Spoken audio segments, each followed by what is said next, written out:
कि हमारे सर पर भी इश्क का भूत चढ़ा था। और क्या बताऊं यारो, हमारा भी इश्क से पाला पड़ा था। एक लड़की थी मेरे घर के सामने जो मुझे अच्छी लगने लगती है, और ये उम्र ही कुछ ऐसी थी जो हम दोनों को प्यार करने पर मजबूर कर देती है। उसके साथ बिताए हुए पलों में मुझे जन्नत का एहसास होता था, और उसके घर वालों के चले जाने के बाद मैं उसकी गोद में सर रखकर चैन से सोता था। एक दिन उसके घर वालों को पता चल जाता है, वो हम दोनों को मिलते हुए देख लेते हैं, और अब उसके घर वाले उस पर पाबंदियां करनी शुरू कर देते हैं।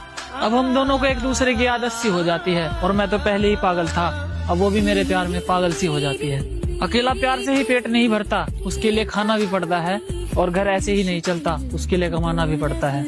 अब घर वालों की जिम्मेदारी और उसके प्यार का बोझ उठाकर मैं कमाने निकल जाता हूँ। मैं जल्दी ही वापस आऊंगा, मेरा इंतजार करना, ये कहकर मैं बाहर आ जाता हूँ। उसे मेरी आदत थी तो वो मेरा इंतजार कैसे करती, और मैं उसकी मजबूरी समझता था। उसके पास तो फोन भी नहीं था, तो मुझसे बात कैसे करती। मेरा काम में मन नहीं लगता, अब मैं घर जाने की ठान लेता हूँ, और उसके पास जाकर लिपट लिपट कर रहूंगा। मैं उसके पास जाने की ठान लेता हूँ। घर आते ही छत पर चढ़ जाता हूँ, और वो मुझे नजर आती है। उसके हाव भाव कुछ ठीक नहीं थे, वो मुझे थोड़ी बदली बदली सी नजर आती है। जहाँ कभी मैं हुआ करता था, अब मेरी जगह कोई और आ जाता है, और जो कभी मुझसे प्यार किया करती थी, अब उसे किसी और से प्यार हो जाता है। जिसके साथ दिन रात मुलाकात हुआ करती थी, वो अब मुझे याद तक नहीं करती, और मैं उसके सामने